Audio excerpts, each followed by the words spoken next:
Estimados auditores, los saluda Alejandro de la Carrera, como siempre, para invitarlos a la entrevista de hoy. Ya sabemos que hay muchos que están esperando el inicio de esta nueva entrevista para el día de hoy. Hoy domingo, un día muy cercano, una fecha de elecciones, pero vamos a hablar de distintas cosas también, ¿eh? Nuestro invitado de hoy, don Francisco Bravo, presidente de la Asociación Nacional de Fiscales del Ministerio Público. Es también fiscal de la zona metropolitana Centro-Norte. Lleva 20 años en el Ministerio Público y fue el primer presidente de la Asociación Nacional de Fiscales en su fundación el año 2007. Y ha tenido la amabilidad de venir a los estudios de la Radio Agricultura, que se escucha por gran parte del país, así es que lo saludamos, le damos las gracias, señor fiscal, y tiene usted la palabra para también saludar a quienes están en la sintonía de la Radio Agricultura. Bueno, muchas gracias, Alejandro, por la invitación, encantado de estar aquí. Por supuesto, también un gran saludo a todos los auditores de esta radio, ya que lleva tantos años, ¿no? Una radio ícono de la radiodifusión chilena, ¿no? Así que muy feliz de estar esta mañana con usted. Muchas gracias, fiscal. Fiscal, ¿cómo estuvo ese aniversario? 25 años, Fiscalía, el martes 15 de octubre. ¿Amargo aniversario o no? Fue un aniversario en medio de varias situaciones incómodas, honestamente, ¿no?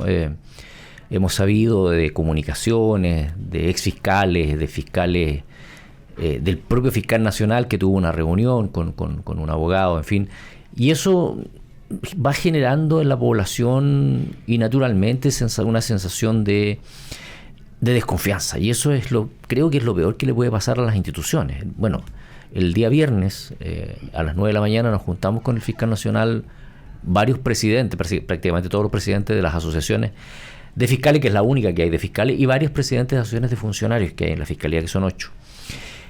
Y creo que fue un diálogo bastante franco y directo respecto a la situación que estamos viviendo internamente, pero también que obviamente nos preocupa la imagen que nosotros proyectamos a la ciudadanía, porque nosotros no aspiramos a ser populares, ¿ya? Porque siempre uno, cuando va a la justicia, hay alguien que gana, entre comillas, y alguien que pierde, por decirlo en fácil, digamos. Por lo tanto, no todos salen contentos. Y no todos salen contentos cuando la Fiscalía toma determinadas decisiones, en casos comunes y corrientes, digamos. Pero más aún en los casos complejos y los casos emblemáticos, en casos donde hay personas que están vinculadas a la política, etcétera, o a sectores que se les vincula con sectores de poder. Entonces, nosotros tenemos que transmitir la imagen de objetividad, de independencia, alejado del mundo político, cualquiera sea el sector, alejado del mundo político lo más posible. Y eso es lo que le transmitimos al fiscal nacional el viernes en la mañana en la Fiscalía Nacional. Y yo creo que el fiscal nacional va a hacer su mejor esfuerzo, él como autoridad del Ministerio Público, para salir de esta situación. Y la única manera de salir es que nosotros hagamos bien nuestra pega. Esa es la única manera que tenemos que demostrar de que las personas pueden confiar en nosotros, que nosotros trabajemos en lo que nos corresponde, de acuerdo a los instrumentos que nos da la ley, los instrumentos que nos da la Constitución, y hacer nuestra pega a conciencia, alejado de cualquier tipo de otra interferencia que no sea la aplicación de la ley. Ya, no sintieron de todo lo que ha pasado, ¿cierto? Con el ministro, se me fue el nombre, Muñoz y la señora Vivanco también, todo lo que se ha dicho de ellos, en fin. Ahora incluso por aquí anoté algo que me tocó escuchar y ver. El fiscal Valencia enfrentó una conmemoración de los 25 años del Ministerio Público en medio de crisis por chat de Hermosilla. ¿Sintieron molestias? ¿Se sintieron, no digo que se hayan sentido un poco metidos en el problemita, pero... Es que Alejandro, hay un punto que usted plantea que es muy interesante, digamos, de que y que nosotros no hacemos cargo.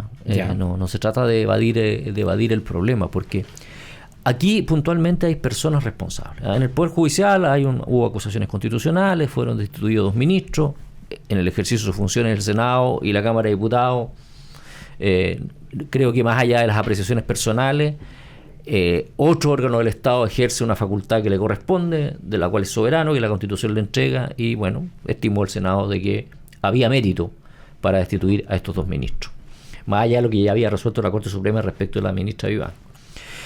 Y respecto al fiscal Valencia y al Ministerio Público en específico, evidentemente estas comunicaciones o estas reuniones que el fiscal Valencia señaló que eran privadas entre don Luis Hermosilla y don Andrés Chadwick, claro, trasciende luego de que en realidad en esa reunión privada hay una petición que le hace Luis Hermosilla respecto de un caso del exdirector de la Policía de Investigación, el señor Espinosa.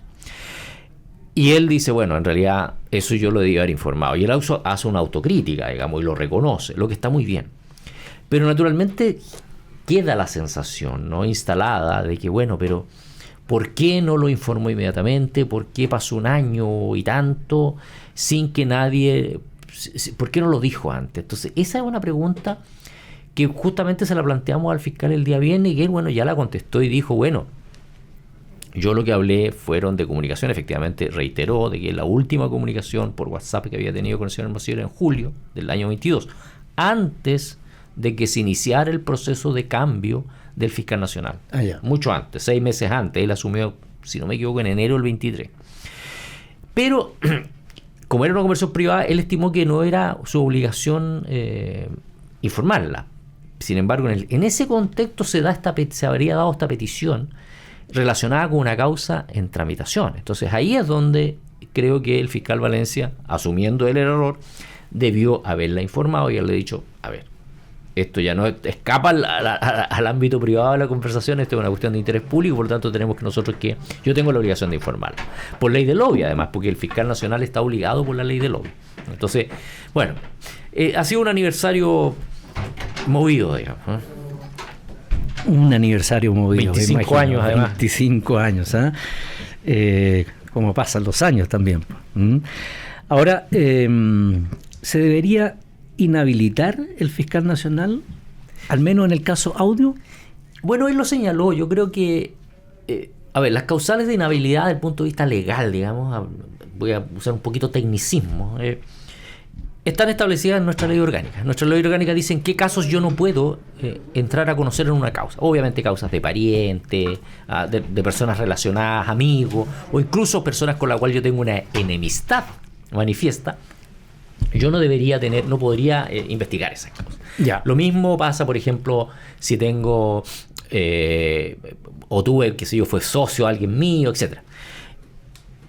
Dicho eso, que las causales de inhabilidad son como específicas establecidas en la ley orgánica, yo creo que aquí tiene que operar mucho el sentido común, y las decisiones que toman las autoridades tienen un impacto en la ciudadanía, y es muy importante el tema de las confianzas que hablábamos al principio. Pero él lo señaló, que si a él le correspondería de alguna manera conocer de alguna situación vinculada con esta investigación, él consideraría inhabilitarse.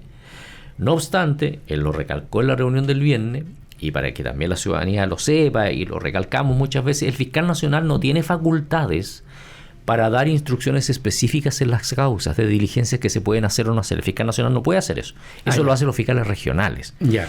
Pero sí el fiscal nacional podría, por ejemplo, recibir una petición, de hecho la recibió hace una semana atrás de parte del abogado Juan Pablo Hermosilla, para que la fiscal regional de la zona oriente se inhabilitara, porque ella también había tenido algunos contactos con el fiscal con el abogado Hermosilla. Pero eso no lo resolvió el fiscal nacional, señor Valencia, lo resolvió su fiscal nacional subrogante, porque el fiscal nacional andaba fuera del país en una reunión de la Asociación Internacional de Fiscales.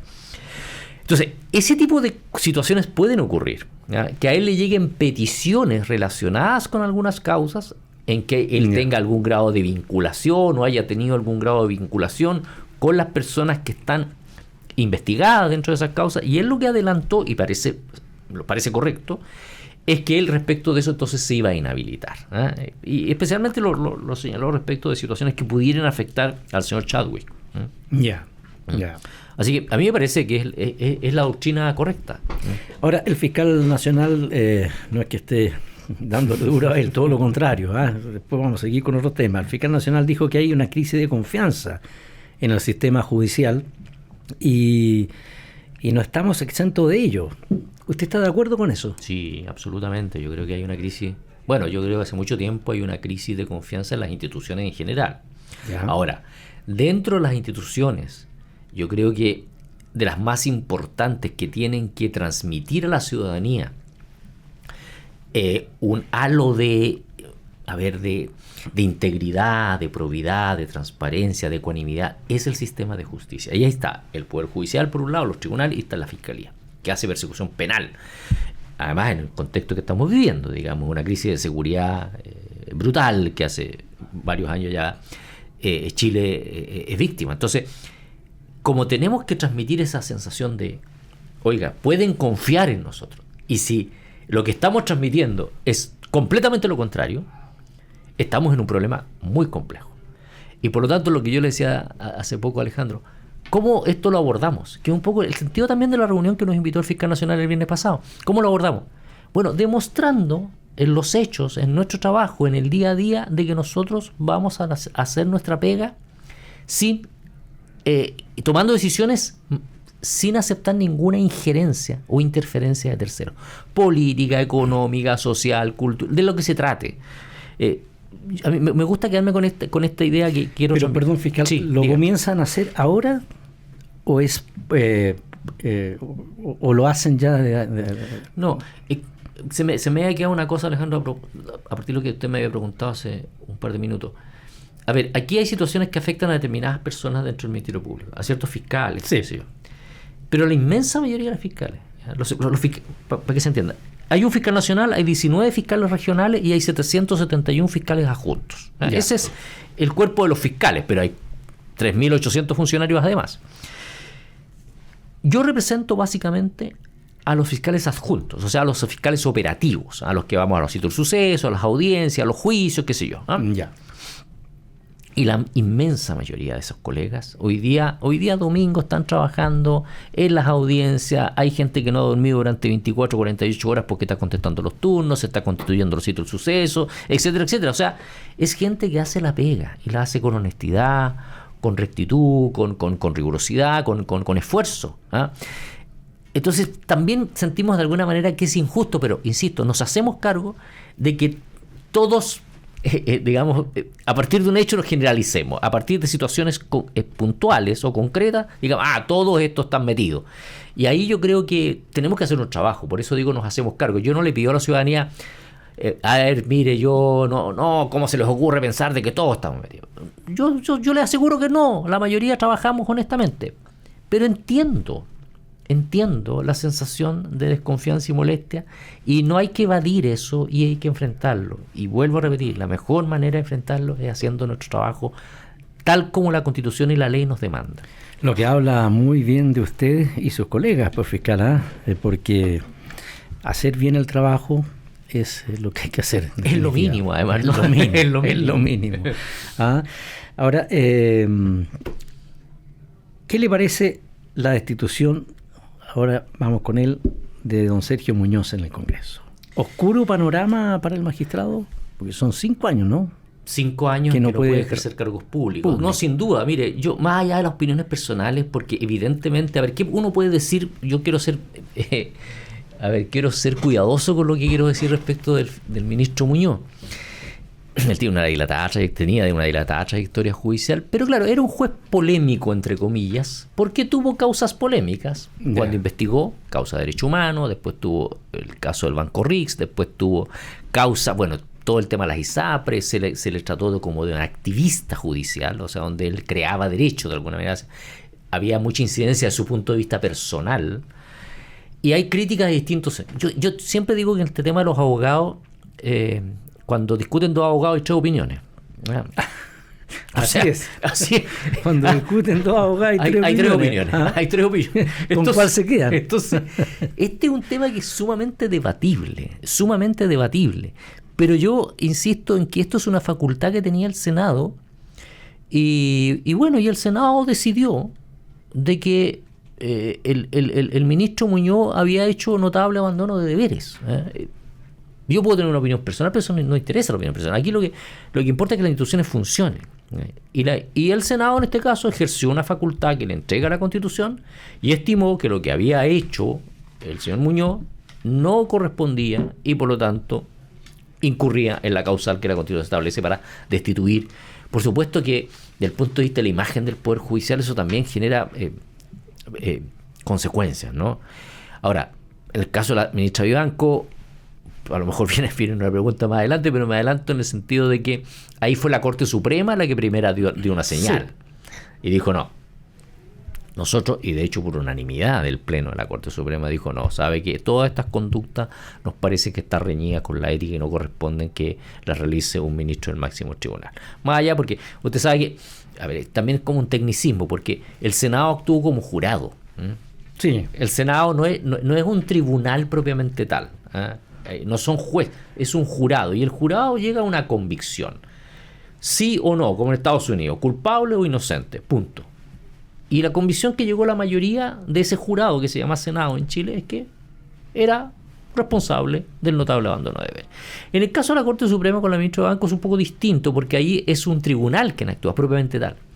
Y por lo tanto tiene que fundamentar su decisión, que sé yo, decir, mire, esto es el fundamento por el cual yo estimo de que la ministra no puede seguir. Son casos que son técnicamente distintos, pero el resultado o la consecuencia es la misma finalmente.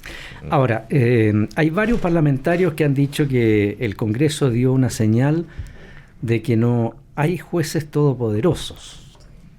¿Qué piensa usted? Y de inmediato le digo además, ¿qué le pareció lo que dijo el jueves el presidente Boric? Utilizar las acusaciones constitucionales contra un juez como un medio oblicuo para enjuiciar sus sentencias sienta un precedente muy peligroso. Y se refirió al juez Sergio Muñoz. Bueno, a ver, respecto de lo que... Los todopoderosos. A ver, primero, obviamente nadie espera que haya jueces todopoderosos. Pero aquí hay que colocar un matiz, Alejandro. A ver. El ministro Muñoz es un ministro de 21 ministros, que son los que conforman la Corte Suprema. Y él actuaba en una sala que es la sala constitucional, pero donde hay 5 ministros. Él no es el único ministro. Entonces uno puede decir, sí, es claro que el ministro Muñoz tiene un sello, que uno podrá estar de acuerdo o en desacuerdo. Pero creo que decir, por ejemplo, que los fallos del ministro Muñoz, etcétera, da lo mismo los adjetivos. A ver, los fallos del ministro Muñoz no son solo del ministro Muñoz. Yeah. Son de la Sala Constitucional de la Corte Suprema, que está compuesta por 5 ministros. Claro.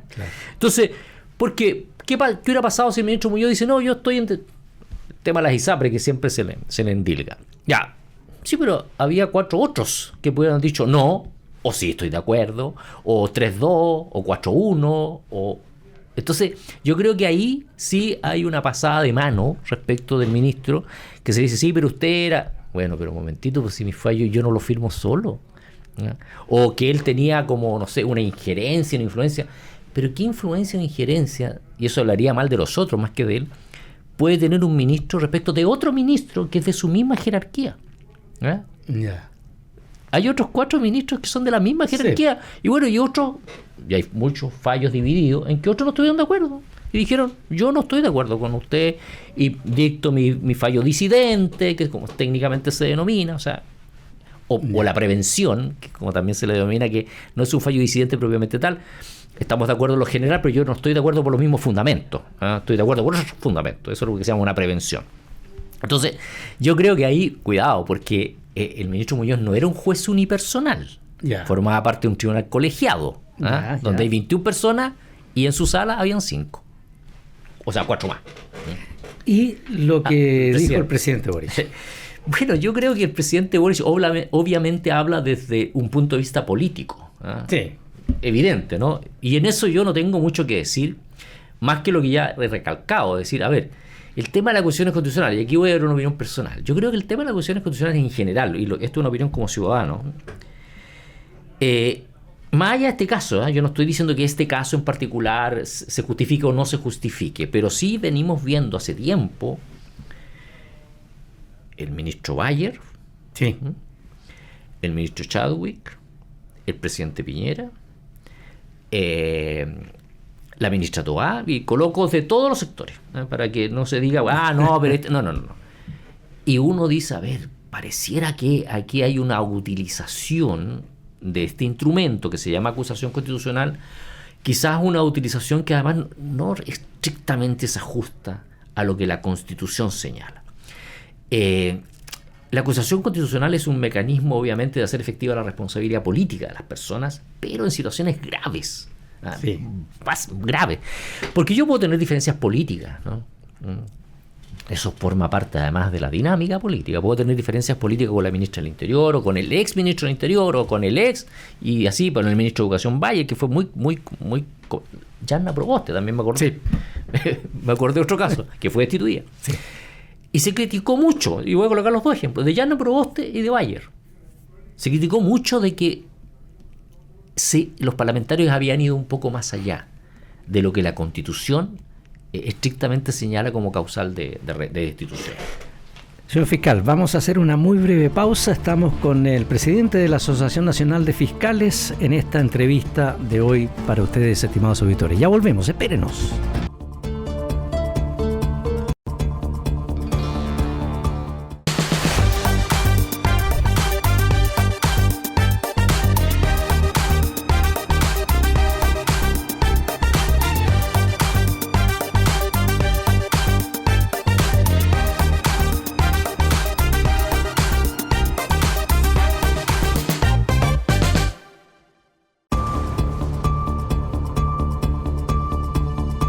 Ya estamos de vuelta, estimados auditores. Esta vez, en la entrevista de hoy, nos acompaña una importante persona, don Francisco Bravo, abogado, presidente de la Asociación Nacional de Fiscales del Ministerio Público, fiscal de la zona metropolitana Centro-Norte, lleva 20 años en el Ministerio Público y fue el primer presidente de la Asociación Nacional de Fiscales en su fundación el año 2007. Lo quiero llevar, fiscal, al tema de Ángela Vivanco. No le vamos a dar mucho porque se ha hablado ya durante casi este último mes bastante, pero la pregunta que quizás los auditores que están en la sintonía de la Radio Agricultura, escuchando como siempre esta entrevista, a su juicio, ¿faltó imparcialidad en algunos ministros contra Ángela Vivanco o no?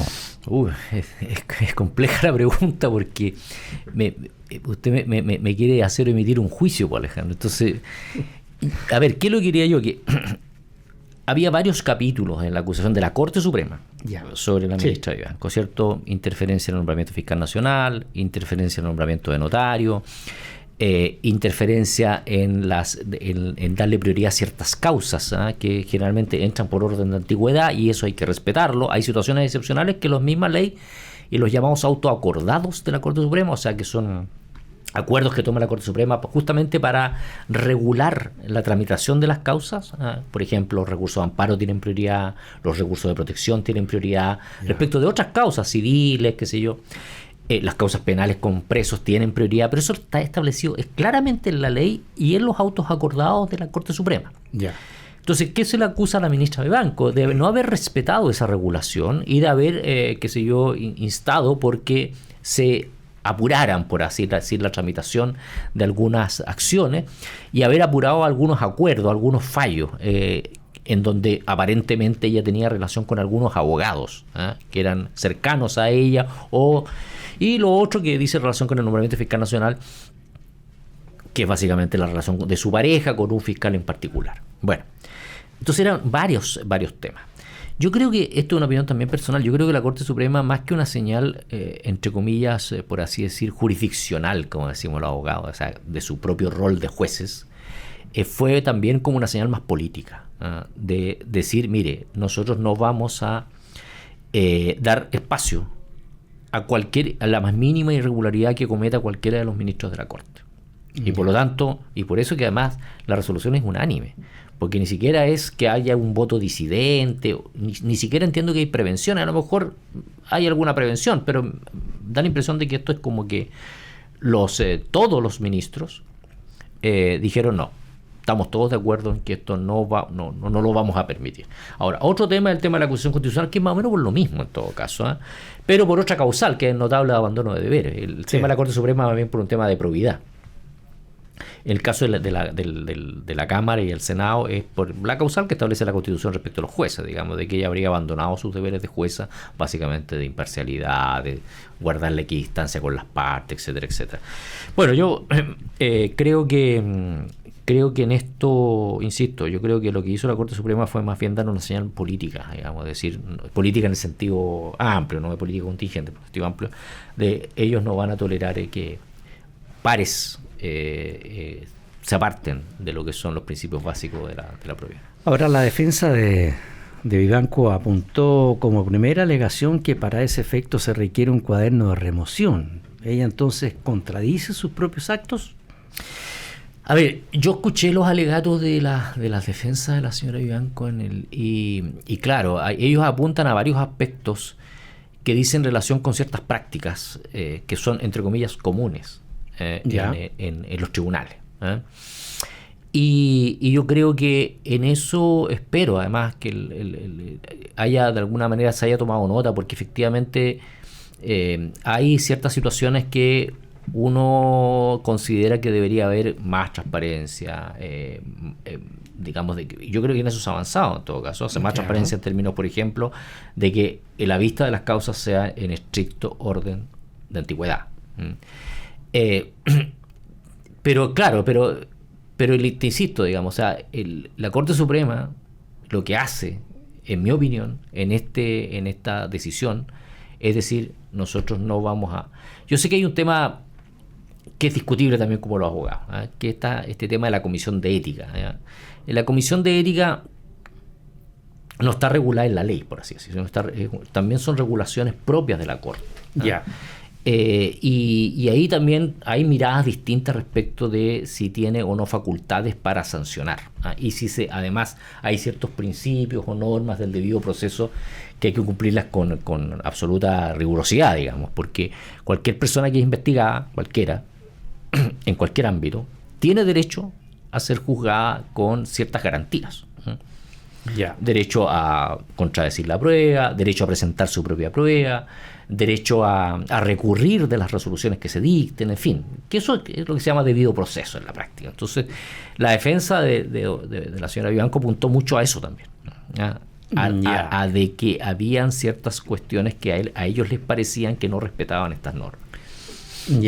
Pero ¿qué trató de hacer el abogado de Vivanco al decir en la corte? Yo también la escuché toda la mañana, incluso el abogado de la Vivanco. Ella dijo, el abogado dijo, los chats fueron presentados por una prensa que solo quería echar más papel a la hoguera. Nos llegó a nosotros también. Bueno, lo que pasa es que en esos chats lo que se ha revelado en general son ciertas prácticas que, claro, ¿qué dice la defensa de la señora Vivanco? O sea, por favor, no, esto no es solamente la señora Vivanco. O sea, que hay otras personas involucradas por el sistema de nombramientos, por ejemplo, los notarios, en donde tiene que pasar por la confección de una terna en las Cortes de Apelaciones. Entonces, esta vieja cultura que se llama coloquialmente o incluso peyorativamente del besamano. Que finalmente la impresión que queda es que las personas que quedan en las ternas y luego que las personas que sean nombradas son porque tienen algún contacto. Y la persona que no tiene contacto no tiene posibilidad de... Entonces los otros compiten no en igualdad de condiciones que el resto. Entonces, esa regulación, bueno, hay un proyecto de ley, entiendo que regula precisamente el tema de los notarios conservadores, que siempre ha sido un tema complejo, digamos, y que, bueno, yo tuve un tío que fue notario hace muchos años, y después, claro, va esto como casi como una herencia, después son los hijos los notarios, en fin. Entonces, bueno, evidentemente también hay una situación, y esto lo hablo a título personal, esto no tiene nada que ver con el cargo de presidente de la Asociación de Fiscales, sino que lo hablo como ciudadano común y como un abogado, de que evidentemente tenemos que dar pasos para que cualquier espacio de opacidad vaya quedando lo mínimamente reducido, y hay que abrir espacios a la transparencia, espacio efectivamente a la meritocracia. Tanto se habla de la meritocracia, o sea, que efectivamente los mejores, los que hayan estudiado, los que tengan capacitación, los que no tengan, o sea, sean personas lo más intachables posible, son los que lleguen a ocupar estos cargos, digamos, pero también los cargos del Poder Judicial. Hoy día hay también un proyecto de ley que se ingresó para el sistema de nombramiento, que hace muchos años se viene planteando. Sí. Nada de esto, Alejandro, tampoco es muy nuevo. Todas estas cosas son bien antiguas, digamos, son bien de los 90 y tantos, donde se decía, bueno, pero es que hay que cambiar el sistema de nombramiento de los jueces, la Corte Suprema no debería intervenir en los nombramientos, etcétera, etcétera. Bueno, nada mucho nuevo bajo el sol, diría alguien, ¿no? Ahora, la abogada Vivanco efectuó gestiones sin que el presidente de la Corte Suprema hubiese dictado una resolución no conocida por el Pleno. No, es que eso no lo sé, digamos, yo no estoy en condiciones, no estoy en condiciones de afirmar ni desmentir, digamos, una información de esa naturaleza. Yo entiendo que lo que hizo la Corte Suprema es por establecido que efectivamente hubo gestiones de ella. Pero claro, yo como tal no puedo decir sí, efectivamente. No. Además habría que leer, porque lo que dio a conocer la Corte el día que se realizaron los alegatos fue lo que se conoce técnicamente como una especie de veredicto, digamos, o sea, como... Sí. Pero los fundamentos entiendo que vienen en una resolución, que deberíamos conocerla pronta, donde viene con mayor detalle, pormenorizado, caso por caso, situación por situación, cómo fundamenta la Corte finalmente, o justifica la destitución de la ministra. Bueno, entonces lo que él leyó, digamos, en el momento en que se dice... Todos los integrantes de la Corte votaron a favor. Claro, no, la resolución es unánime, pero habría que conocer los fundamentos. Pero claro, yo no conozco los antecedentes como para dar una opinión, y tampoco creo que me corresponda. Digamos, yo en esto opino más bien desde una mirada más como abogado, como ciudadano común y corriente, por supuesto preocupado porque también formo parte del sistema del sistema, digamos, procesal penal en mi calidad de fiscal y también de presidente de la asociación, pero digamos ya en el detalle, la afirmación específica, en concreto, no estoy en condiciones de dar una opinión. Está bien. Ahora, pero todo lo que ha ocurrido, digamos, con la Corte Suprema, fiscales, en fin, ¿les ha pegado fuerte? Sí, sin duda. Yo lo he dicho también en otras partes, digamos. Esto ¿sí? Nos ha generado una... Yo lo he dicho de esta manera. Al interior de la Fiscalía, porque yo puedo hablar en particular por los fiscales, se han golpeado los ánimos. O sea, uno ve esto y dice, esto nos hace mal, y lo que te decía yo al principio, pero no solamente al que está directamente involucrado, sino que esto les pega a todos, a toda la institución, a los funcionarios, que son 3.800 funcionarios aproximadamente, y hay una sensación de desesperanza, de frustración. Además que esto ocurre por primera vez así. Sí, yo creo que así hubo como casos anteriores, pero sí, bueno, recordaba el mismo fiscal nacional el viernes en la reunión que tuvimos. Como la primera crisis que tuvo el Ministerio Público fue, no sé si te acuerdas, Alejandro, la destitución de la fiscal de Araucanía, Emilia Vidal, ¿te acuerdas? Sí. Ya. Yo creo que ahí hubo un golpe, pero en su momento yo creo que fue muy bien abordado, digamos, y rápidamente resuelto. Además fue el mismo fiscal Piedrabuena quien pidió a la Corte Suprema la destitución. Después hubo un intento del fiscal Aos de pedir la destitución respecto de Emiliano Arias, no sé si se acuerdan. Emiliano Arias. Hace algunos años atrás, que le fue mal. Pero han sido como las dos situaciones. Pero lo de hoy día, evidentemente, estamos en otros tiempos en que además la gente y la ciudadanía mira con mucha ojo crítico y más agudo cualquier situación que se salga, digamos, de los estándares que nosotros deberíamos profesar, que son altos estándares de probidad. Entonces, yo creo que lo conversábamos también, yo creo que no hay margen hoy día para, no sé si equivocarnos, porque somos seres humanos, nos equivocamos. Pero obviamente hay errores y errores, ¿no? Cuando uno se equivoca de buena fe, yo creo que no es problema. Pero cuando hay errores en que vemos conversaciones, en que vemos diálogos, en que vemos comunicaciones, que no son propias de quienes ejercemos este rol, por supuesto que ahí, obviamente lo que nosotros exigimos como asociación de fiscales además es investigar a fondo y las más altas sanciones que correspondan, a quien sea, sean de los nuestros, por así decir, sean del interior del Ministerio Público, sean fiscales, regionales, adjuntos, quien sea. La señal que tenemos que dar es que esto no puede quedar a medias tintas.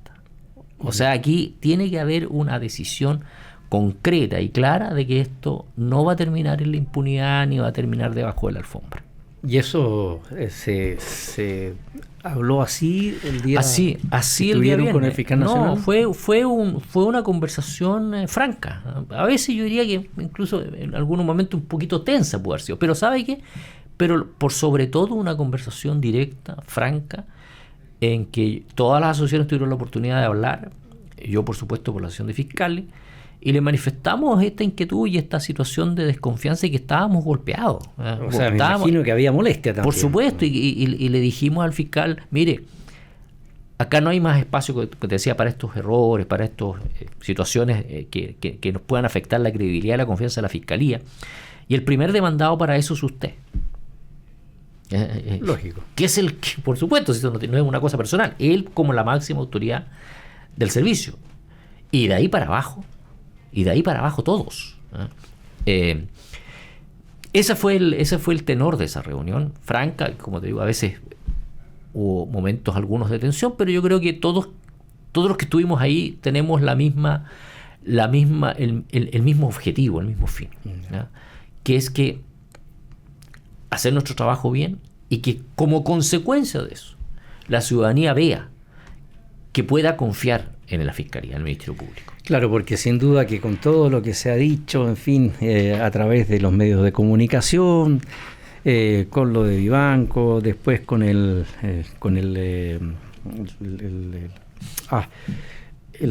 señor Muñoz, en fin, los chats, etc. Me imagino que están un poco golpeados, sin duda, porque están hablando, pues si la Corte Suprema, que aquí, que los fiscales.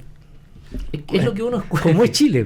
No, pero además, Alejandro, esto yo lo escucho desde mi casa. Yo vivo con mi mamá y con mi hija más chiquitita. Con mi mamá, que ve la tele, ve la noticia, me dice, oye, ¿qué es esto de...?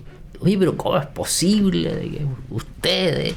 O mi hija, que me voy escuchando la radio, la voy a dejar al colegio, me dice, papá, me dijo, ¿y esto no es de tus fiscales? ¿Ves?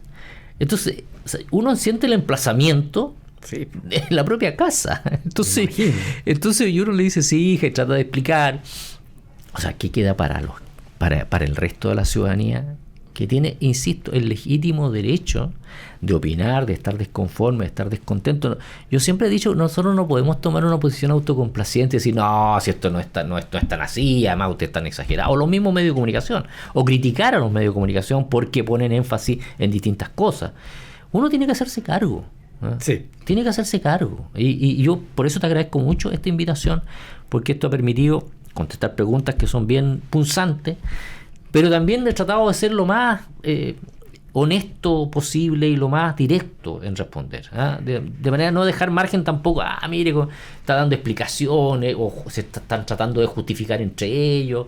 No, todo lo contrario. Pero muy firme para contestar, así que le agradezco mucho, fiscal. Vamos a hacer una pausa nuevamente y ya regresamos. Manténgase en la sintonía de la Radio Agricultura y esta entrevista que estamos hoy día ofreciendo a ustedes. Ya volvemos.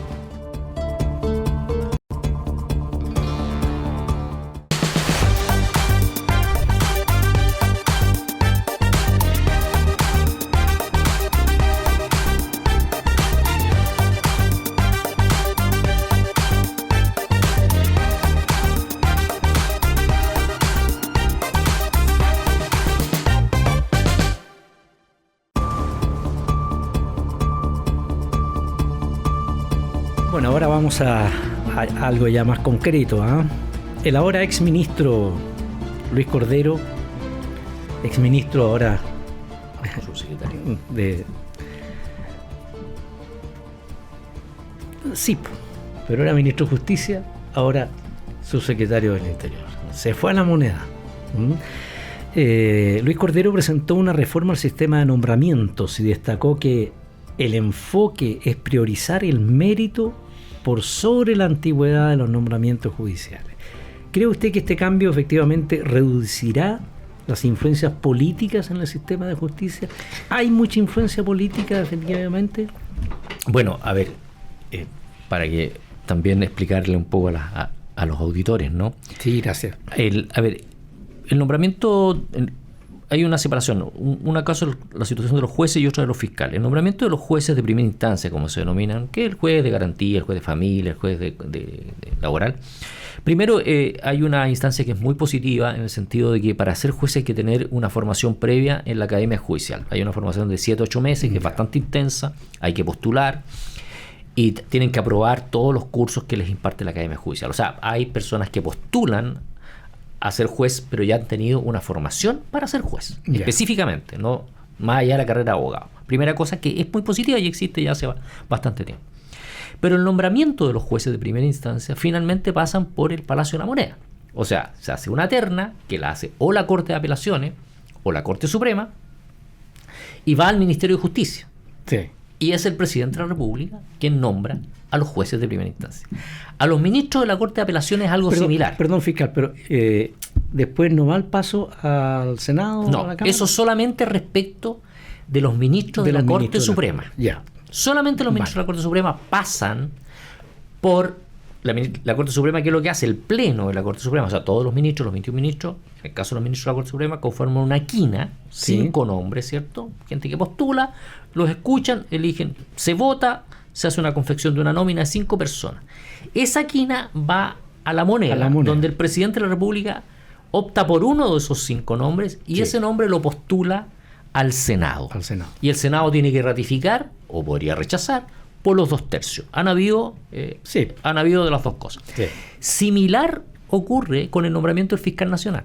Es básicamente lo mismo. La Corte Suprema hace una quina, se la manda al presidente, el presidente postula un nombre y el Senado tiene que ratificar por 2/3. Así fue nombrado el fiscal Valencia, el fiscal Piedrabuena, Chaguán, Abbott, ¿no?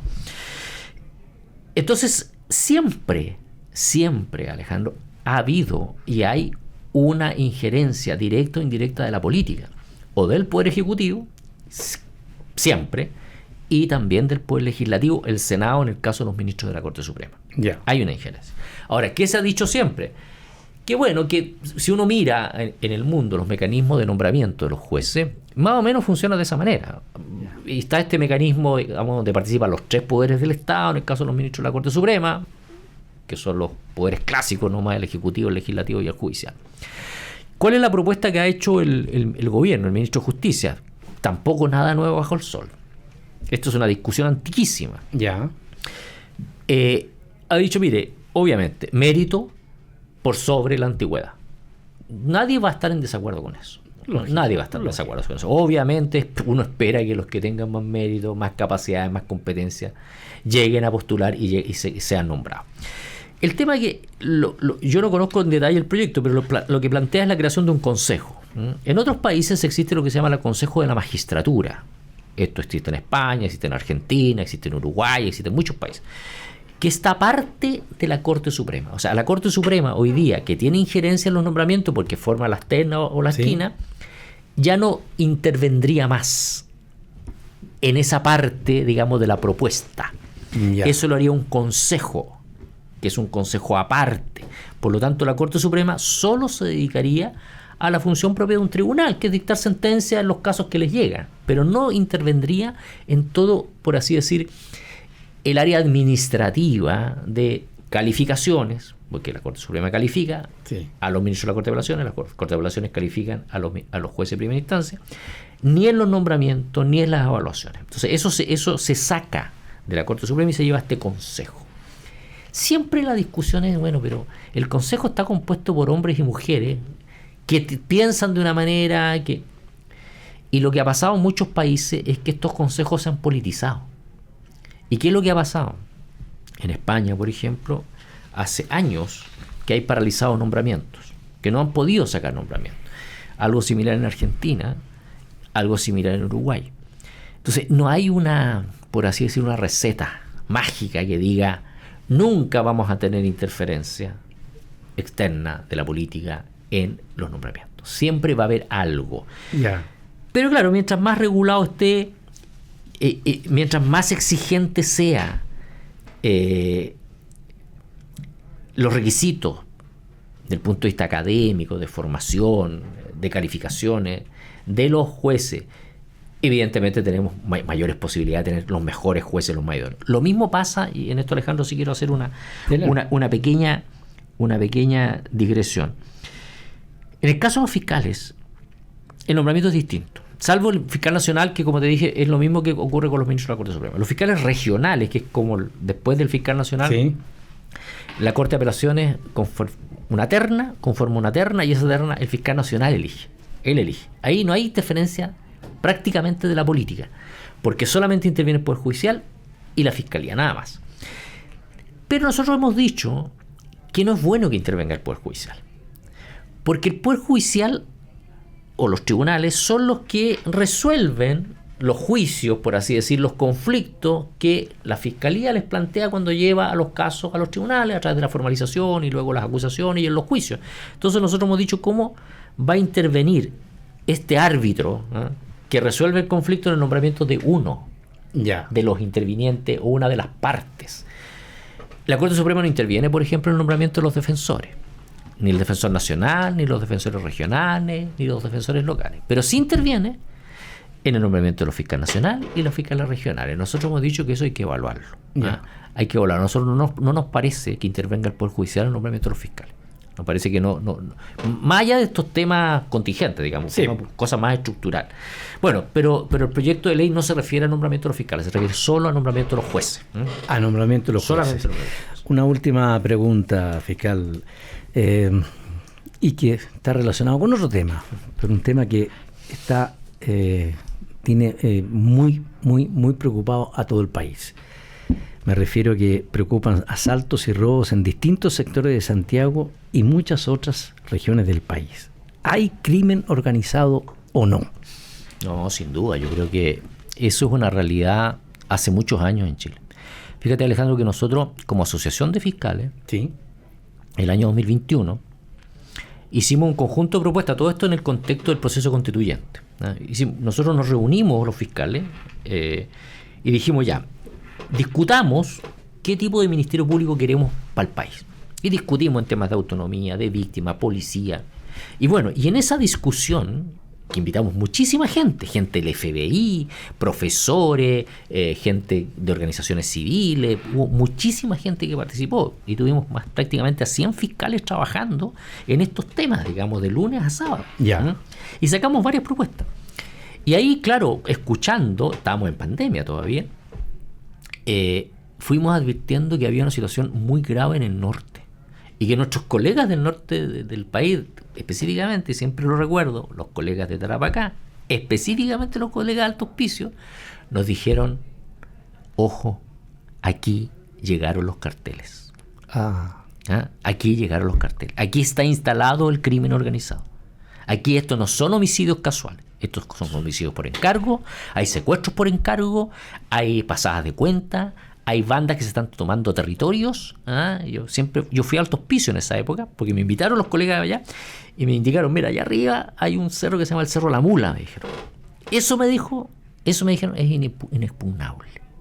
Ahí está lleno de personas, y esto no es una cuestión xenofóbica en absoluto, pero hay muchas personas de nacionalidad venezolana que han venido aquí a tomarse esto y a cometer delitos, obviamente, bien remunerados. Entonces, esa es una situación que nosotros se lo dijimos al fiscal Abbott. El 2021 le dijimos: fiscal, ¿sabe qué? Aquí hay una situación grave. Y nosotros planteamos la creación, la Asociación de Fiscales planteó la creación de la Fiscalía Supraterritorial de Crimen Organizado en esa época. Que se recogió ahora y que está prácticamente a punto de aprobarse en el Congreso.